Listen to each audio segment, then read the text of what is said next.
What's up, guys? Welcome back. Today's video is a bit of a recovery video, as a few of the most recent ones have been, it seems. I broke down in the Dodge Diplomat yesterday, and I'm pretty certain it's the fuel pump. So I did some roadside diagnostic work, verified that was not getting fuel into the carburetor, but was still getting spark. So since all that ignition stuff in that car is brand new, I just replaced all that stuff. The one thing I didn't replace was the ballast resistor for the coil, but the coil is putting out spark. So I'm pretty certain it's the fuel pump. I do have a fuel filter for that car already that I hadn't put in yet, so I've already got that ready to go. The Dodge Diplomat broke down right before my girlfriend and I were driving 2 hours up to Knoxville, Tennessee to look at a truck for my father. My father still lives in New Hampshire, and that's where I had moved down from last summer here to Chattanooga, Tennessee. My dad's been looking pretty aggressively in the South for a rust-free truck. His last couple trucks have been third-gen Dodges with the 5.7 Hemi in it. And those motors have proven their worth. I've even borrowed that truck for years and hauled cars all over this country with that truck. True workhorse. And if you've had a 5.7 Hemi and a third-gen Dodge, you probably know what I'm talking about, that they're really, really good trucks. Well, the problem with New Hampshire is they're just riddled with rot. And he's been band-aiding the most recent truck he's had, which I think he just turned 200,000 miles on. And it's just, the rot is just starting to overtake the truck. So he's been on the hunt for really anything in that generation down here in the South, especially since I live here now, for something that's rust-free and can last much longer up there in New Hampshire. So he found a third-gen Dodge in white of all colors, which the same color of his last two third-gen Dodges he's had have been white. But he found one with a Cummins in it. He found one with a 24-valve Cummins. It's got some high miles, but it's had lots of recorded maintenance done, new transmission, injector work. So I drove up there last night to go take a look at the truck right after the Diplomat had broke down. So I had to abandon the Diplomat in a parking lot just north of here where I live and address that today. But luckily, the truck proved to be a great-looking truck. Drove it 2 hours home last night.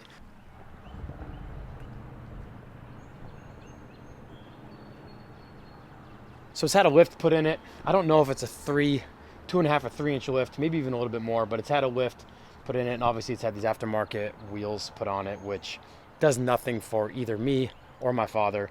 But the truck, the body of the truck, frame, rockers, cab corners, bed rails, everything is as it was when it came from Dodge in 2005.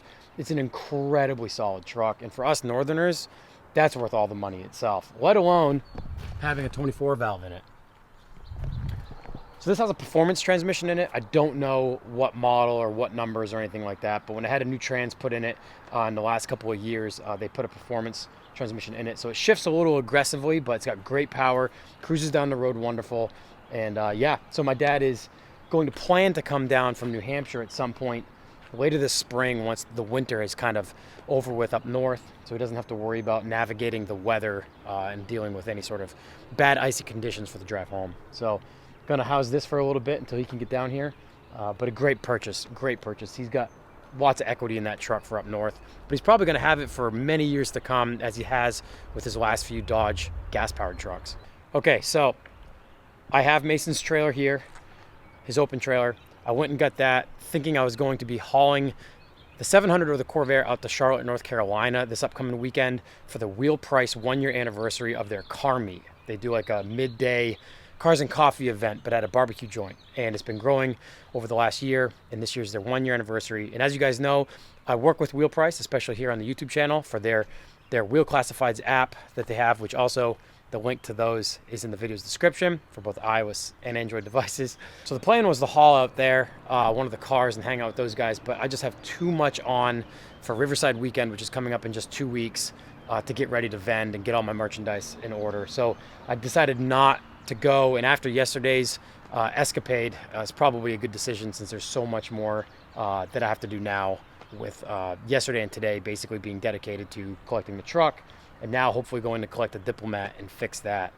But rather than hook onto my 24-foot enclosed trailer and haul that all the way up to where the Diplomat is, so I'm just going to hook onto Mason's trailer, since that'll be much easier to get out of my yard and go figure out how we're going to get the Diplomat loaded up, since that does not have a winch on it.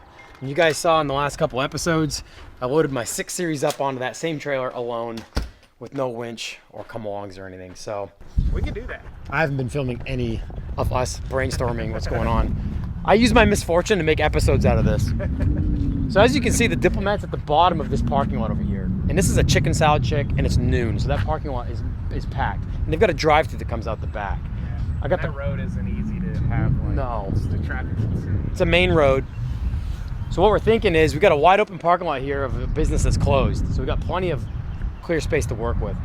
So what we're thinking of doing is, before one of us climbing in the engine bay of that car and spraying carb cleaner in it, going for an 8-second rodeo ride, while we drive it over these routes in this curb into this parking lot, if I've got long enough straps with the ratchets and the 3-inch strapping I brought, we can utilize Mason's Tacoma to possibly pull it over all this, where we get it on the flat going out here on the parking lot, and then we can safely like get the thing running enough to get it up on the trailer, since we don't have a winch on Mason's trailer. So yeah, I think that's what we're gonna do next. We're gonna get the straps out, see what we have for length. Mason's truck can obviously get up over this if we have to. It'll be fine. It's an off-road rig and that's a curb, so we'll be all right. I mean, it's got a snorkel on it. He could drive through the lake if he had to. Hey, I've put it to use. I actually use this truck. It lives in the woods. Yeah, here's a plug. He runs the Chattanooga off-road meet once a month, right? Yeah, every month. Yeah. Chattanooga off-road. Get on it. Yeah, and this is the flagship rig of the whole crew. Oh yeah, and TEs. Come on, TEs on the Tacoma. Okay, so now I just need to make sure I've got somewhere on the front of that Diplomat that we can hook to. I don't have any hooks on these straps.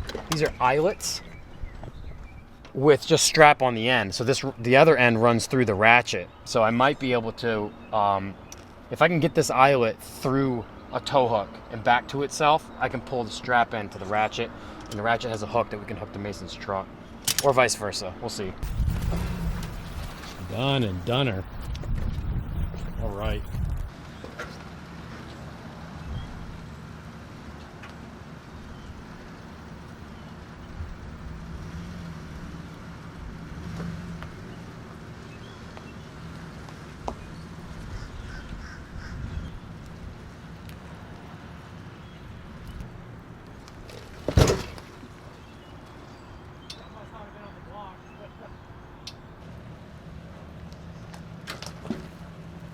All right, so camera battery died, so we're here on the iPhone. Hopefully the frame rates don't look totally different.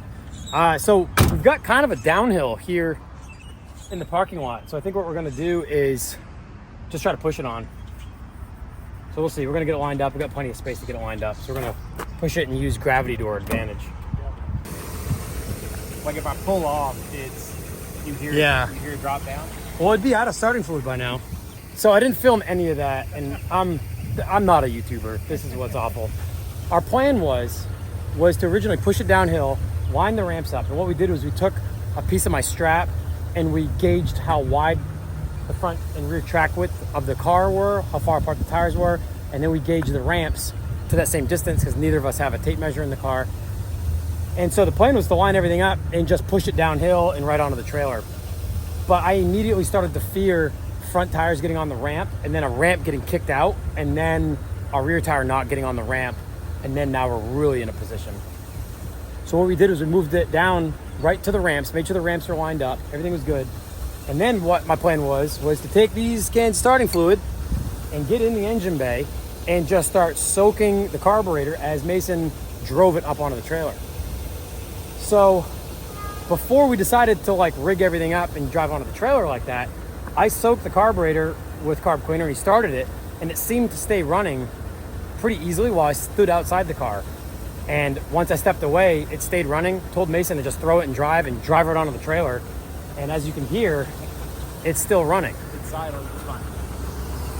Just pull it off. I'm gonna drive it home.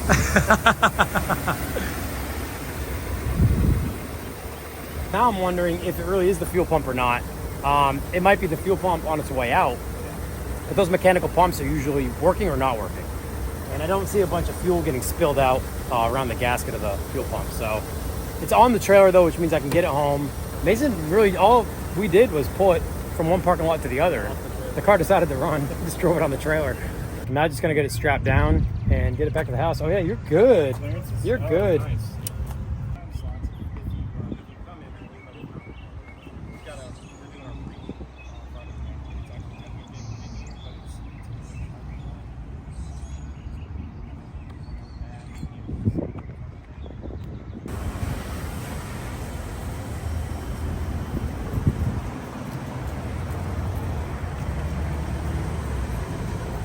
right. You know what that tells me? It was probably out of fuel altogether, and it wouldn't prime yesterday after I put 5 gallons in it and cranked and cranked and cranked and cranked. It just didn't prime. I thought for sure the fuel pump was gone, but I put 5 gallons in it yesterday, wouldn't start. And I just put 13.5 gallons in it, which means that's more than likely an 18-gallon tank. It's no more than that. It's probably out of gas the whole time. Probably doesn't even need a fuel pump. And that would explain why pouring a bunch of starting fluid into the carburetor, getting it running, probably helped prime it. And that's why Mason was able to drive it right onto the trailer with no problems. And then it stayed idling for like 5 minutes after that. So this is probably just been me running out of fuel. Because like I said before, the fuel gauge on the Diplomat isn't accurate. So every time I fill it up, I set my trip. And the last time I fueled up, it had been like a day's worth of driving before I set my trip. So we'll find out when I get back to the house. I wanted to swing here and fill it up before I got back to the house, so I knew I had a full tank of fuel in it before diagnosing farther. So if I can start this thing and run it and drive it off the trailer, it was just out of gas. All right, guys, well, the car's home. Stayed running on the trailer down at the bottom of the hill. Drove up here fine. It was totally just out of fuel, which is anticlimactic for the episode, but good news for me because I don't have to do the fuel pump. I am convinced my fuel was siphoned out. I totally forgot what's going on right now because, to be honest, I mean, I pay attention to fuel prices, but the price is the price. If I need gas, I get gas. And it wasn't until I realized that there had been a series of robberies in the area of people siphoning people's cars out of fuel right here in my area of Chattanooga.